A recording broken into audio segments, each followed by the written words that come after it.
Hello, vlog family. I am on a road trip with Mom currently.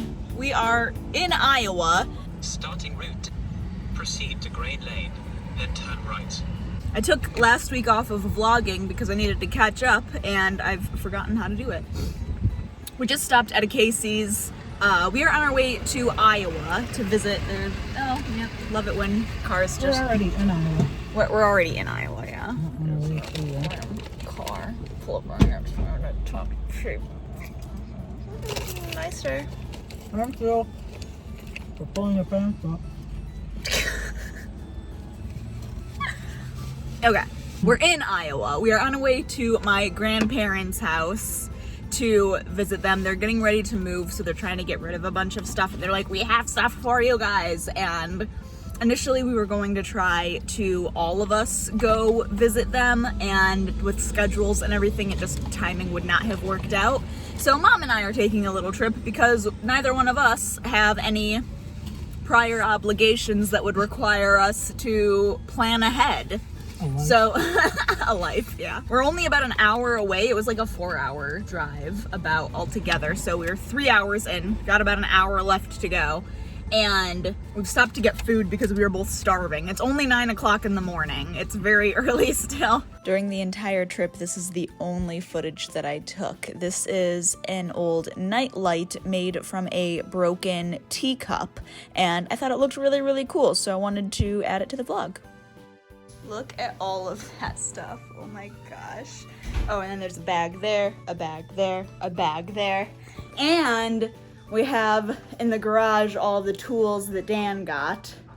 Our car was jam-packed full of things. There was no space.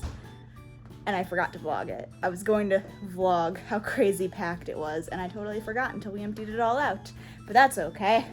So now I get the fun of going through all of this. Oh my. But I'll definitely show you guys some of the stuff because some of it's really, really cool. All right, I've stuck you on a tripod because that's just gonna make it a lot easier. So this is gonna be in no particular order either because my table is a disaster area. So one of the first things are these really cool salt and pepper shakers. And they are deceivingly heavy, but look at how, Dan used a good word. He said they're very elegant. And I have to agree. You can kind of see me in there. Hello. But they just unscrew like that and you fill that part up. It's also basically impossible to go to my grandmother's house without getting cookbooks. So I got this massive book.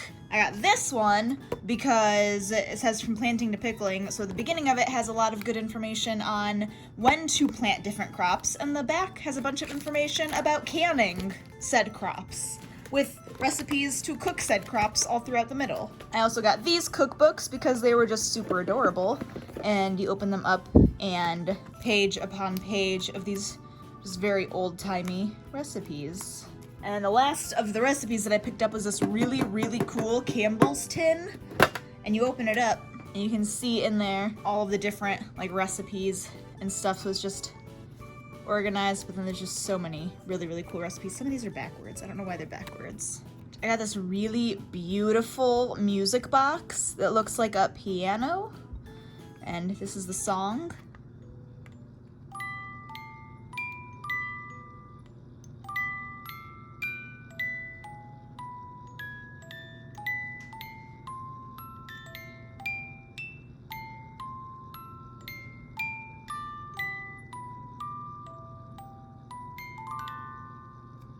There you go. That's just really beautiful. So you can crank the bottom and then you pull this in and out to start it and stop it.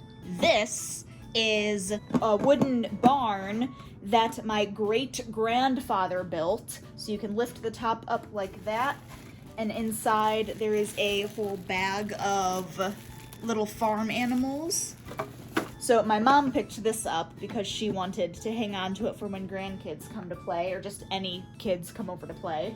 In that box and in that box, there's a bunch of really pretty like glassware and things that I'm not going to get out of the boxes because I don't want to risk scratching them or accidentally breaking them by like jumbling them around and getting them in and out of the boxes too much. But that's what those two boxes have in them mostly. My grandpa has quite the collection of pocket knives, so we picked out a handful to disperse among the family, and I snagged this like Swiss Army knife for Dan because, oh, wrong side. This side, there we go. Because on this side of it, it has my grandpa's initials. This cute little doodad my dad made when he was just a kid, and it just sits on the counter, and it's meant to put your recipes on. So you just paper clip your recipes onto there, and you have it on the counter, and it's a little recipe holder. But it's so simple and so smart. This kind of goes along the veins of all of the fabric that I'm gonna be showing you, but this is a little basket you can set, and it has a big opening you can put stuff in. But my Aunt Susan made the actual like basket part of it, and my dad made these legs out of old wooden coat hangers. All right, and the last thing I want to show you that is not explicitly fabric related is this guy. This was my grandfather's old teddy bear from when he was just a boy. And I will admit, he's got a slight creep factor to him, but he also is far cuter than creepy, and I plan on putting him on a shelf in a craft room eventually. See? Look at it. There you go, you can just sit in there. Alright, I did a little bit of rearranging, so now everything from that bag to that pile to those boxes to that bag to this tote to these boxes to this bag to that, if it's not actual material, it is all sewing related. So I am going to work on organizing this. I'm going to take all of it out and kind of get an idea of what I have.